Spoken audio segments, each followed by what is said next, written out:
Hello mga amigo, mga amiga, gwapo, gwapa. Nasaan pa rin ako? Ezekiel 7:11 naman. 7:11.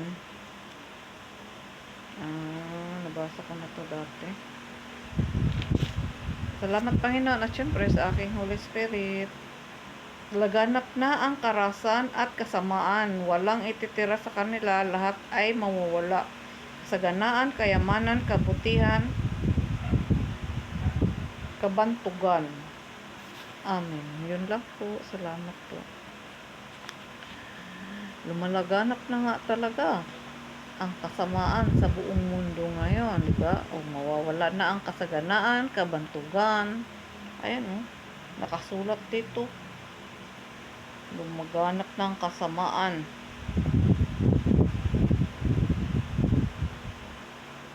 Karasan, kasamaan, walang ititira sa kanila. Lahat ay mawawala. Kasaganaan, kayamanan, kabantugan. O, mawawala na yung mga kasikatan. Lahat kasi mawawala na sa atin. Lahat-lahat. Mga kasaganaan. Mawala na yung mga kasaganaan nyo. Paano na yan? Mga mayayaman. Mawawala na sa inyo ang lahat ng yan. Pag nagalit ng Panginoon sa atin, napupuot na. Tanggalin na yung mga kasaganaan sa inyo. Hindi nyo sinishare eh. Hindi nyo inaano sa kapwa. Wala kayong malasakit sa kapwa. Kung nagmamalasakit kayo sa kapwa nyo, yung yaman nyo, sinishare nyo sa mga aba, mga naghihirap. Yun dapat ang ginagawa natin. Eh wala. Lalo nyo pang pinagpapahirap ang mga aba, mga mahihirap. Itong mensaheng ito binigay ito sa akin. Laganap, karahasan, kasamaan. Malaganap na talaga ngayon. Lalo na sa panahon ngayon, sobra-sobra na. Hindi nyo ba yan napapansin? Hindi ba kayo aware sa panahon natin ngayon? Sobra nang laganap ang kasamaan. Kaya, ipalaganap din natin itong salita ng Diyos para sa ating lahat. Para marami yan ang tunay na malasakit natin sa ating kapwa. Palaganap natin ang katotohanan para sila maligtas. Dahil ayaw ng Panginoon na hindi tayo maligtas. Gusto niya maligtas tayong lahat. Lalo na ngayon, panahon natin. Ngayon, sobrang evolve. Laganap na talaga ang karasan, kasamaan, kapalaluan. Lahat-lahat ng klase ng kasamaan. Mawawala sa inyo ang kasaganaan, kabantugan. Ang kasulat dito, lahat mawawala. Mag-reaction din, lahat mawawala ang kasaganaan, kayamanan, kabantugan. Gusto nyo ba yon? Kaya mag-share na kayo ng inyong mga kayamanan. Kung may malasakit kayo sa inyong mga kapwa, anhin nyo yung kayamanan nyo. Anhin nyo ang kayamanan nyo pag dumating na yung puot ng Panginoon sa ating lahat. Wala ayang magagawa. walang magagawa yan pag ang puot ng Panginoon ay na niya sa atin. Tingnan mo nakasulat dyan. Laganap na ang karasan, kasamaan. Kailan pa tayo magmalasakitan sa isa't isa? Bawat pamilya ngayon may ganun na. Lalo na ngayon, usong-uso ang cellphone. Sobra na ang kasamaan. Ang mga tao, wala nang ginagawa kundi mag-cellphone. Tulad ko, pero nag-cellphone ako, nakikinig ako sa mga gusto kong pakinggan. Yung nagbibigay ng kahalagahan para sa ating lahat. Kaya ito, binigyan ako ng mensahe ng Panginoon. Kaya ito, binigay ko sa inyo. Ito, binigay niya sa atin. Gusto nyo mawawala ang kasaganaan, kabantugan nyo? Mag-share na kayo habang maaga pa. Dahil, ayan, nakasulat dito. Basahin itong nasa Ezekiel 7. Marami kang matutunan dito. Ito lang yung binigay sa akin. Kaya, dumating na. Basahin ko yung 12 Dumating na ang panahon, malapit na ang araw nagsisining ang mga nabimili at natutuwa ang nagbibili. Binigay na to sa akin dati. Ilang beses na tong naulit.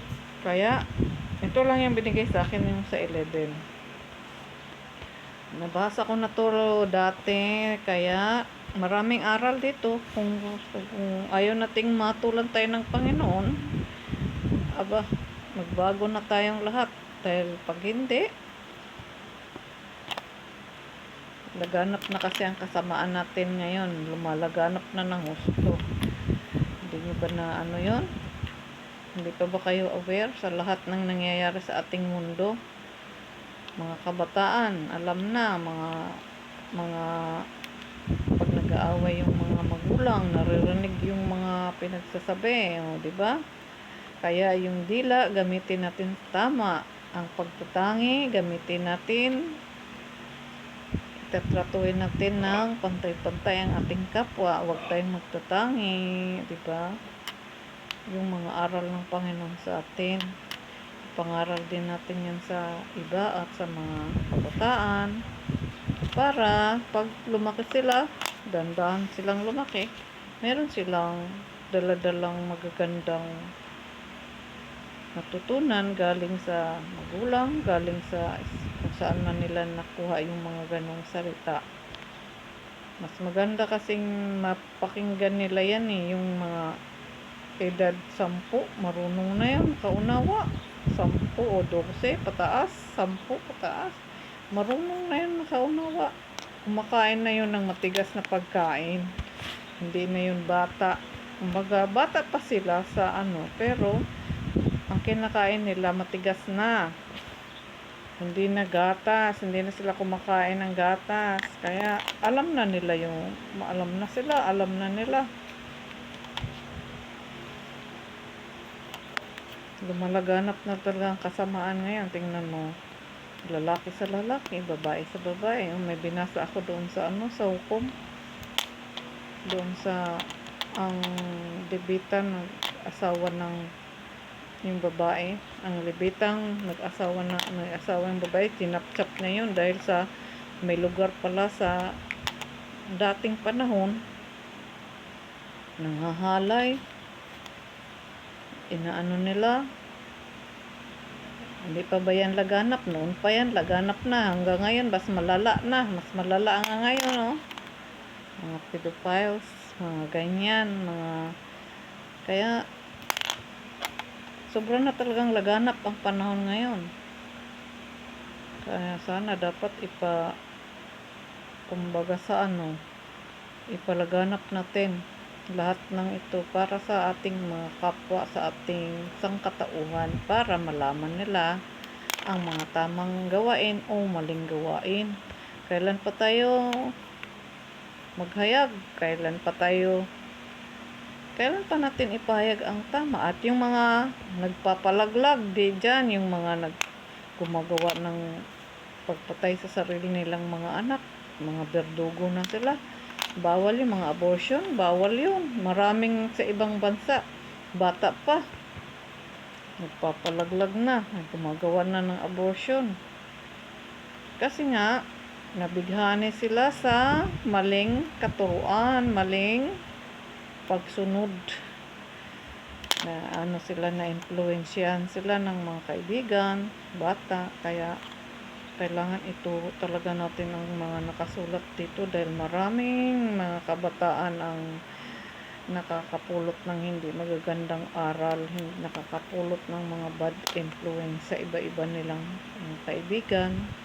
Kasi yung ibang mga kabataan ngayon hindi na umaano sa mga magulang, diba? Hindi na nakikinig, kaya laganap talaga ang karahasan, kasamaan ngayong panahon na to, lalo na sa social media. Sobra-sobra. Papayag ba tayo ganun ang marating na ang madatnan ng ating mga darating, mga apu-apuhan, mga bagong nag-aasawa, magkaanak? Gusto ba natin yun? Tapos yung mga anak natin, paraganap natin to para yung mga kabataang dadating marunong na silang umintindi sa tama't mali. Meron na silang baon-baon awareness, pag-iingat, di ba? Pag walang ganun, ako po, ma-attempt nila yung maling gawain, na-influensyan sila ng maling katuruan, kawawa sila, kawawa. Wala ba kayong malasakit sa darating? Kung hindi tayo nagmamalasakit sa darating, di wag nating ituro ang mga ito. Dahil ito ang isinulat sa atin, oh. Wag nating ilihim. Sabihin natin ang lahat sa lahat. Sa lahat. Bata man matanda, at least alam nila. At manindigan sila kung sila'y nakagawa ng mga ganyan. Halimbawa, biglang nagbuntis. Manindigan sila. Patunayan nila ang kanilang ginagawa na kaya nilang gampanan yun. Mali kasi ang pumatay ka ng sariling anak. Naging berdugo ka na sa sarili mong anak. Papatay mo. Nakasulat yan dito. Nandito sa Ezekiel yan. Nakasulat. Asan na ba yun? Ang dami nakasulat dito. Yung pumapatol sa lalaki, babae sa babae. Mahal tayo ng Diyos. Lahat tayo mahal ng Diyos. Kaso nga lang, nagpagamit tayo, nagpalinlang. Tinuro ba ng Panginoon na maging ganun ka? Walang katuroang ganun ang Panginoon. Sino ang nagturo nun sa atin? Ang mga nasa sanlibutan, ang mga natutunan natin sa pagsamba sa Diyos-Diyusan, nasa sanlibutan. Pagsunod natin sa mga Diyos-Diyusan, mga gawain ng Diyos-Diyusan. Kaya tingnan mo, ang dami-daming mga kabataan ngayon sumasamba sa Diyos-Diyusan dahil hindi laganap ang katuruan ng Panginoon. Mas laganap ang katuruan ng sanlibutan na magkasala ang lahat ng mga bata pa. Magkakasala na. Alam na ang marunong na silang yung lalo ni mga pagmumura. Alam na. Nagmumura na sila kasi nakikita na naririnig din nila yan. Karamihan sa social media. Sa mga game. Maraming ganun. Laganap na laganap yan. Kaya mga bad influence yan sa mga kabataan. Anong gusto nating pairalin? Ang may halaga o yung walang halaga sa ikaayos ng pagkatao mo? Mamili lang tayo. Ang mga kabataan ngayon, minsan hindi na natin maano kasi nasa loob na lang ng silid. Hindi natin alam kung anong mga pinaggagawa. Tapos hindi sila nagsasabi ng totoo. Experience ko yan. Dahil yung anak ko ganyan din. Pero huwag natin silang tigilang paalalahanan. Dahil kung may malasakit talaga tayo sa ating mga anak, paalalahanan natin lagi na huwag gumawa ng sa ikakapahamak nila. Kailangan ng gabay. Lagi. At huwag natin silang sukuan dahil totoo naman nakasulat dito. Laganap ng karahasan, kasamaan, di ba? Totoo to. Lalo na sa panahon natin ngayon, mga kabataan, mga anak na mayroon ng nakuhang bad influence sa labas, mumurahin ka na, arrogante na yung pagsasagot sa'yo, arrogante na yung iba na yung tunog ng mga boses nila pagka nag-react yung Holy Spirit ko. Experience ko rin yan. Lahat yata ng may mga anak, pero lang doon sa anak na masunurin. Kasi may mga anak na hindi ganun talaga. Yung masunurin talaga, may mga anak nag-react yung Holy Spirit mo. Kasi sa bawat pamilya, may ganung mga experience, may mga ganung karanasan. Hindi mo yan maiwasan. Lalo na marami kasi ang katuruan ng mundo na ma-impluwensyahan ang mga kabataan, isip ng bata. Kaya anong gusto nyong marinig lagi? Yung may halaga ba? yung may katuturan o yung ano. Kaya kulang ang pagpapalaganap ng kabutihan galing sa Panginoon. Kulang na kulang. Kaya gusto ng Panginoon, ipalaganap natin to. Ang mga to, dahil sobra-sobra na. Lalo na ngayon, di ba? Lalong-lalo na ngayon, sobra-sobra na talaga ang kasamaan. Mga bata pa, na-influensya na. Yung mga toddlers nga, influensya na ng social media. Paano pa pag lumaki na yan? Ikaw, hindi mo ba na-experience yan? May mga anak kayong maliliit. Social media na kaagad. Nagagalit yung mga bata. O, di ba? Ang laki ng bad influence ng social media sa mga darating natin. Tandaan natin yan. Ang ating mga darating, napakalaki ang nababad influence sa mga kabataan ngayon. Gamitin lang ng tama. Pwede naman yun. Nasa sa inyo pa rin kasi kayo ang mga nanunungkulan dyan. Kayo ang nasa sa inyo ang pagpapatupad. Ito binigay lang sa akin. At totoo naman ang lahat ng yan. Mapapabayaan natin ang mga darating na mapapariwara, mapapahamak. Ayaw ng Panginoon ng ganun. Gusto niya at lahat tayo ay sumunod sa kanyang tuntunin. Ang ganda-ganda ng mga tuntunin ng Panginoon sa atin. Dapat yun ipanangaral nating lahat sa mga namumuno dyan, sa mga pangaral ang lahat. Dahil yan ang gusto ng Panginoon. Huwag nating ilihim ang mga nakasulat dito. Mga sinulat ng Panginoon para sa atin. Huwag nating ilihim. Kailan pa natin to ipapalaganap? Ginawa na nga ninyo akong pepe. Ginawa nyo na akong katatawanan.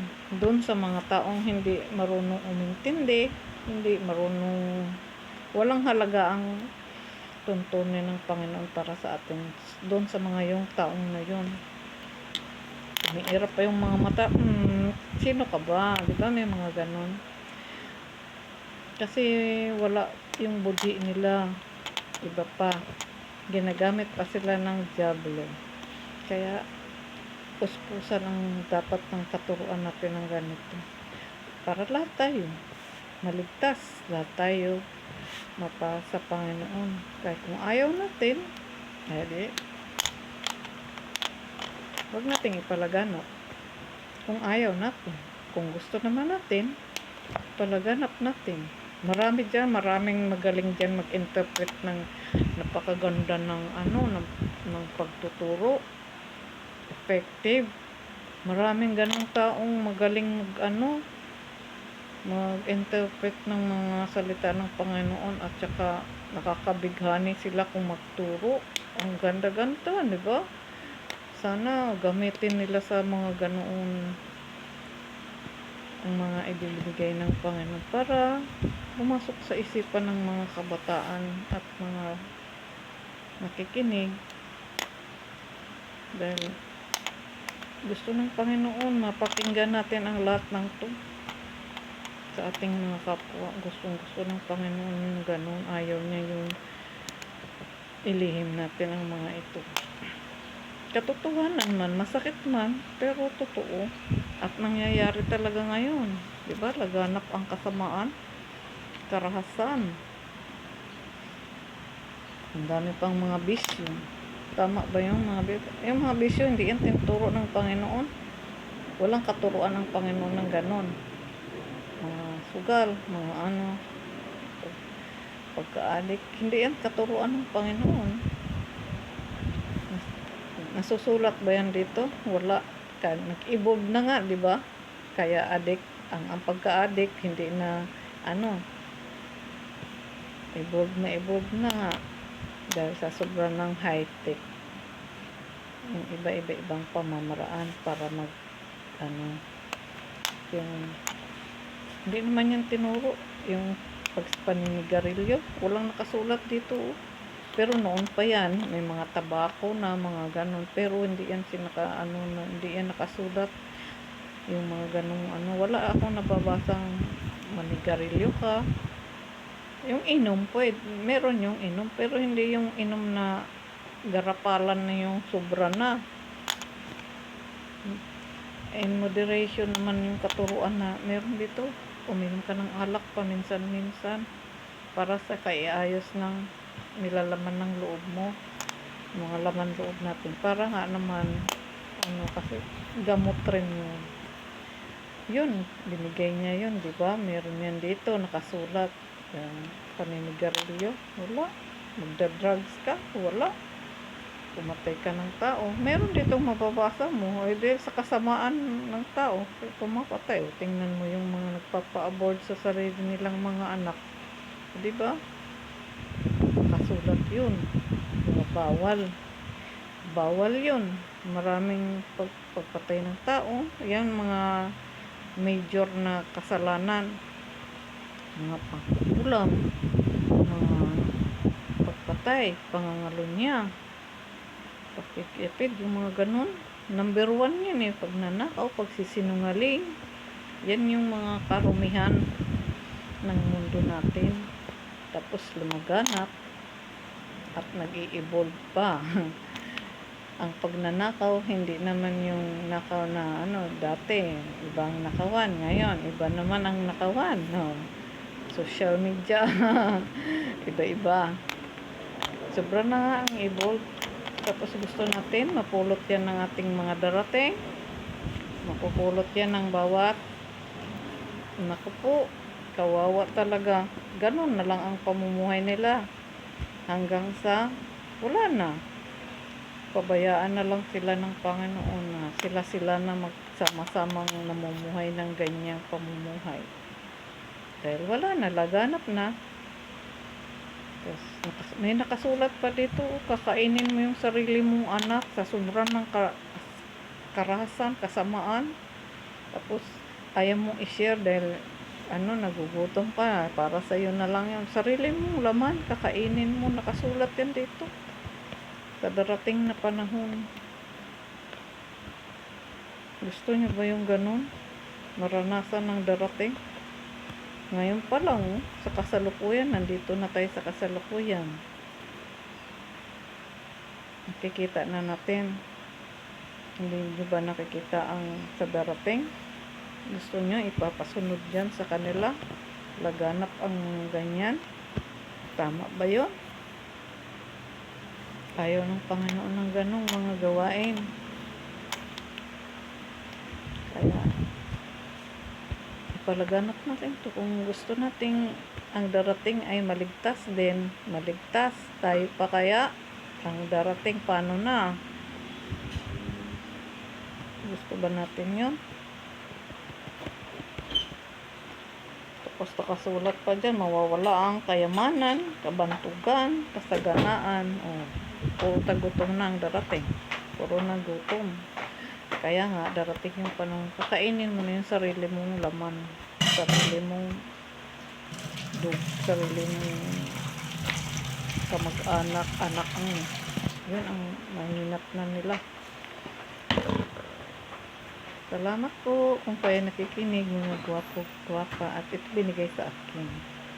Ito, may yung isa kanina, ang mga kasalanan ng Israel, tapos ngayon ito dito. Salamat po kung kayo nakikinig, na may pagpalain tayong lahat. Marinig natin ang mga mabubuting aral galing sa Panginoon. At maipalaganap natin ang lahat, kapayapaan para sa lahat. At sana, iligtas tayo lagi ng Panginoon sa anumang pagsubok, bawat araw sa ating buhay, kapayapaan, at sa atin lagi ang Panginoon. Salamat po, mga gwapo-gwapa, at syempre, salamat din sa Panginoon uli, at syempre sa aking Holy Spirit na nagturo nitong binigay ko na to dati, inulit-ulit ngayon kasi binigay sa akin, di ba? Salamat po. God bless everyone.